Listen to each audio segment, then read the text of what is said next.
Hi everyone, I just thought I'd make another one of those videos where I just spit my mind for a little bit, and it's one of those videos where what you're looking at and what you're listening to have absolutely nothing to do with each other. Alright, let me tell you about something I had to do about 2 weeks ago. I booked a doctor's appointment and I couldn't make it 2 times, so I had to call and cancel 2 days in a row and rebook it. When I finally did make it on the 3rd attempt, which they were all cool about, lovely people at the reception, they understand people have lives and such, but when I finally made it, it was just to clear up results to a blood test because I got the test done somewhere else and they didn't get the results and they were just wondering what the deal with was that, and I just had to go in to clear it all up because they thought I may not have got it done.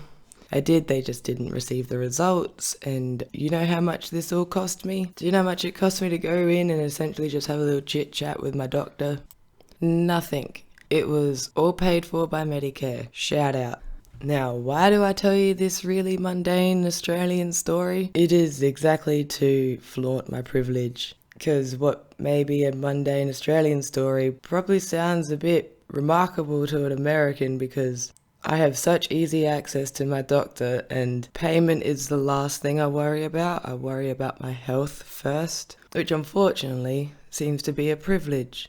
I'm pretty sure when I went to go get the blood test originally, I didn't even have to pay for anything then. And they're actually using things, equipment and stuff. So, woo Australia. Don't get me wrong, we're far from perfect, where I'm pretty sure if you don't have ambulance cover, it'll cost you about $800 to call an ambo out to wherever you are. Which then leads me to how it's still not that bad to American $2,000 for an ambulance. And that's just the start of your worries, which is why I brought all this up, because I just watched a video with a British ad where they ask people on the streets in England what they reckon the price of particular medical things are in the US, like inhalers and an EpiPen. And it is shocking if people start guessing like $100 or $40, and it goes up to like $300 for an inhaler or like $600 for 2 EpiPens, and you match that with what the wages are in America, you'd have people dying from the most simple things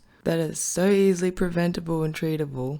I think I also watched something where they said they caught American politicians having lobbyists draft their attacks against Medicare for all. Bernie 2020, side note. And that's exactly it. They're cooking up more propaganda so more Americans die needlessly. Because, alright, here in Australia, where we should be able to get the medical treatment we need and not be made to drop dead in the streets, I hear your argument of, 30 million to 330 million could be a bit of a different situation, especially for paying for it, yada yada, which I counter with 2 things. A, do you really need to spend that much on a military? B, your neighbour, Brazil. They've got around 200 million people, and they have something called the Unified Health System, or something like that, where they have essentially an NHS, which is for all Brazilians on Brazil's territory and foreigners. Mind you, Bolsonaro is probably trying to rip that to shreds, but Brazil had that in place and America's still battling for it. And now when I think about it, it leads to a 3rd point I want to counter with. So C, the revenue a government can take in would be in proportion to their population. Yes, so the ability to pay for whatever the population needs would balance out with the population. So it's like Australia couldn't afford to give Americans healthcare, but America could afford to give Americans healthcare. And it's not even potent propaganda because Americans want Medicare for all. They don't want to be burdened with co-pays, deductibles and premiums and all that shit. So just the people at the top doing the bidding of the insurance companies and drug companies and everything. Which then brings me, I guess, to my final warning, because I'm still haunted at night by, I think, like 7 News or some Australian news presenting that insurance companies are going into a bit of a frenzy. They're a bit afraid here in Australia, and one of their tactics to try and boost their revenue is tie insurance to the employer. And it's like, I heard a wise person once say, wouldn't you expect a government or